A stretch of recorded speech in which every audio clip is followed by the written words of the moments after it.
Nah, di sini saya akan melakukan peragaan untuk pemeriksaan regiokostoveterobaris, kemudian juga pemeriksaan genitalia eksterna, pemeriksaan suprapubik, pemeriksaan tulang dubur, dan pengambilan spesimen uretra. Baiklah Bapak, setelah kita melakukan tanya jawab, selanjutnya kita akan melakukan pemeriksaan fisik ya Bapak ya. Nah, pemeriksaan fisik yang dilakukan yaitu pemeriksaan ginjal, pemeriksaan suprapubik, pemeriksaan alat kelamin Bapak, lalu kita akan melakukan pemeriksaan tulang dubur namanya, kemudian juga akan melakukan pemeriksaan duh di penis Bapak. Nah, nanti tenang saja, pemeriksaan ini tidak akan menyakitkan sama sekali. Kemudian juga nanti saya akan menginform konsen atau meminta izin Bapak untuk melepas bagian sana Bapak untuk pemeriksaan. Nah, oleh karena itu apakah Bapak bersedia melakukan pemeriksaan fisik? Baiklah, Bapak silakan pemeriksaan ya Bapak ya. Saya izin memeriksa alat dan usahakan terlebih dahulu. Yang pertama, kita akan melakukan pemeriksaan regiokostoveterobaris. Nah, terlebih dahulu kita memeriksakan diri kita. Kita sudah mencuci tangan menurut WHO, kemudian kita akan mempersiapkan APD seperti kalau dibutuhkan seperti masker dan seperti handscoon. Kemudian kita akan mempersiapkan alat untuk melakukan pemeriksaan. Dengan alat kita akan mempersiapkan pasien. Pertama-tama kita posisikan dulu terlebih dahulu. Jangan lupa untuk meminta pasien untuk membuka bajunya. Nah, baiklah. Yang pertama yang kita lakukan pada pemeriksaan regiokostoveterobaris ini adalah inspeksi. Kita lihat apakah ada tanda-tandangan, ada tanda trauma, kemudian juga ada benjolan di lateral abdomen atau tidak. Nah, kemudian kita akan melakukan auskultasi. Bapak silakan berbaring ya Pak ya. Pemeriksaan auskultasi kita lakukan di arteri renalis di sana dextra.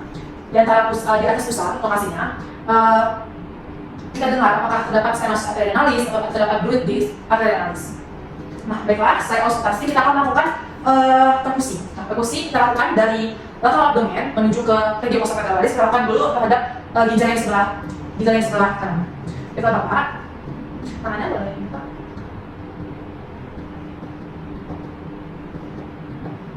Kita dengar apakah terdapat perubahan suara. Biasanya terdapat perubahan suara seperti pekak pada perdarahan intraperitoneal. Untuk ginjal sebelah kiri juga kita lakukan perkusi. Baiklah, kemudian selanjutnya kita akan melakukan palpasi ginjal. Nah, palpasi ginjal ini kita lakukan untuk ginjal sebelah kanan terlebih dahulu. Oke Pak ya. Bapak boleh nafas. Baiklah, kemudian kita pasang ginjal kiri. Bapak boleh nafas. Oke, baiklah. Nah, pada pemeriksaan palpasi ginjal ini kita melihat apakah telah babal atau mengginjal. Kemudian umumnya ginjal kanan lebih rendah daripada ginjal kiri karena di ginjal kanan terdapat hepa. Nah, kemudian pada pemeriksaan regiokostoveterobaris ini yang terakhir kita melakukan pemeriksaan ketok CVA atau pemeriksaan ketok regiokostoveterobaris. Bapak boleh duduk Pak. Kita terlebih dahulu pada ginjal sebelah kanan. Pak, sebelah kiri. Nah, kita tanya pada pasien apakah terdapat nyeri saat dilakukan ketok ginjal. Pemeriksaan yang kedua adalah pemeriksaan suprapubik. Terlebih dahulu seperti tadi kita perlu menyiapkan diri kita, menyiapkan alat dan menyiapkan pasiennya. Nah, pasien diposisikan dengan posisi berbaring. Bapak silakan tidur Bapak. Yang pertama untuk pemeriksaan suprapubik kita melakukan inspeksi terhadap suprapubik. Kita lihat di sini suprapubiknya apa? Ada tanda trauma, tanda inflamasi, tanda peradangan. Kemudian kita juga melihat apakah suprapubik pasien ini adalah apakah cembung atau rata. Kalau cembung kita indikasikan bisa buli-bulinya penuh atau terdapat tumor pada veska urinarianya. Nah, kemudian selanjutnya kita akan melakukan proses auskultasi. Auskultasi kita tekankan pada retus suprapubik pasien. Kita periksa apakah terdapat penurunan disik usus. Penurunan disik usus ini terjadi karena buli-bulinya penuh, terisi oleh buli. Nah, setelah kita melakukan auskultasi, kita melakukan perkusi di buli-bulinya. Ibu, izin ya Pak ya.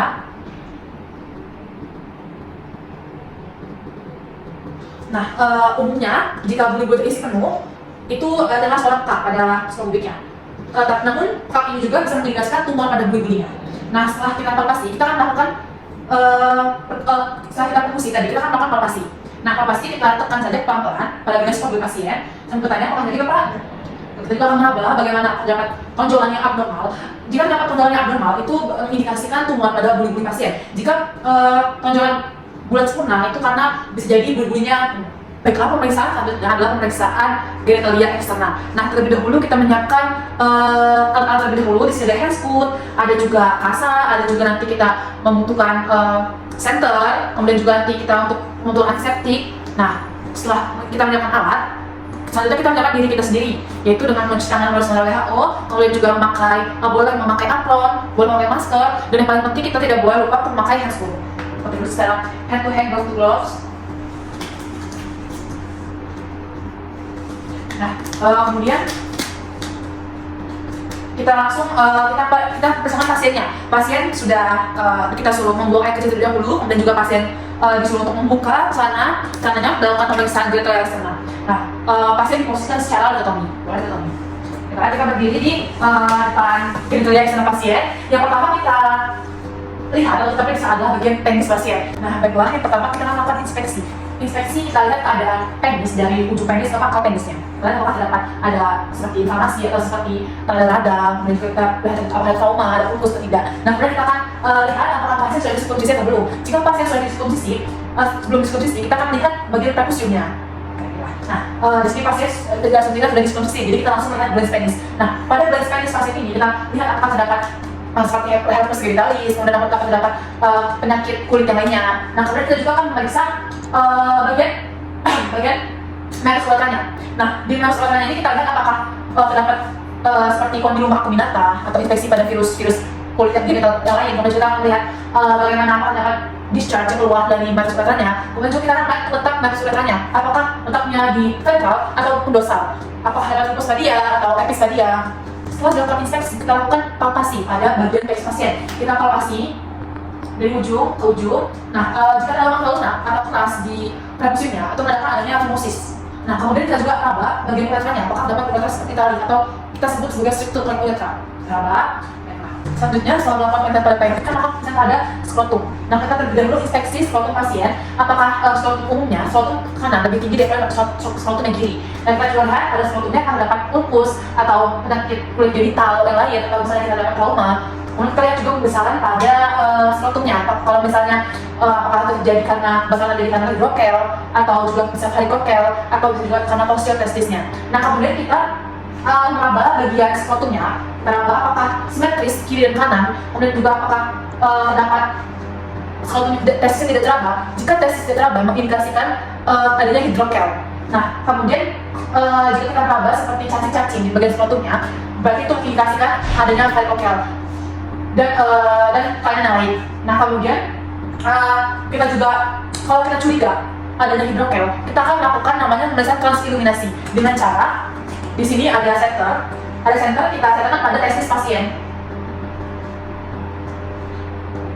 Jika testis pasien menerawang, artinya transiluminasinya positif, dan sebaliknya. Baiklah, pemeriksaan selanjutnya adalah pemeriksaan cap kubur. Nah, terlebih dahulu kita menyalakan alat dulu. Di sini kita ada lubrikan, ada hairspun seperti yang lainnya. Kemudian juga kita mempersiapkan diri kita itu dengan mencuci tangan menurut WHO, memakai APD. Kemudian juga setelah itu kita menyiapkan hasilnya. Pasti kita suruh buang air kecil terlebih dahulu, kemudian disuruh berbaring di bed pemeriksaan dengan posisi litomi. Kita terlebih dahulu inspeksi bagian perineum pasien. Nah, bagian perineum pasien apakah terdapat fistula ani, apakah terdapat sobekan pada bagian perineum pasien, kemudian juga apakah terdapat trauma atau tanda-tanda dan inflamasi. Kemudian juga kita habis itu pemeriksaan lubrikan pada jari telunjuk kita. Nah, kita bisa langsung memeriksa dubur pasien. Terlebih dahulu kita nilai bagaimana kekuatan otot sphincter ani pasien, apakah refleksnya kuat atau tidak. Kemudian kita akan memeriksa keampulan rektum pasien, apakah ampulannya berdukul, apakah terdapat benjolan pada ampulannya. Kemudian kita memeriksa keadaan prostat pasien dengan cara meraba ke arah jam 12 ke atas seperti ini. Kita raba bagian prostat pasien, bagaimana konsistensinya, apakah kenyal atau tidak. Kemudian kita juga akan raba permukaannya, apakah berdukul-dukul atau licin permukaannya. Kemudian juga kita meraba apakah terdapat apakah kelenjarnya mobile atau immobile. Kemudian juga kita akan periksa bagaimana konsistensinya tadi sudah. Setelah itu, setelah kita memeriksa keadaan prostat, kita keluarkan jari kita dan kita periksa di hasil apakah terdapat perdarahan, darah yang menempel atau feses yang menempel atau nanah yang menempel. Baiklah, setelah pemeriksaan ke dubur, selanjutnya melepaskan handscoon dan melakukan alat-alat. Selanjutnya kita akan melakukan pemeriksaan berking uretra untuk mengambil dew pada penis pasien. Nah, di sini kita terlebih dahulu menyiapkan alat. Ada handscoon, dan juga ada gelas objek, kemudian juga ada perjalanan antiseptik, ada juga kapas untuk mengambil spesimen, kemudian juga ada kasa.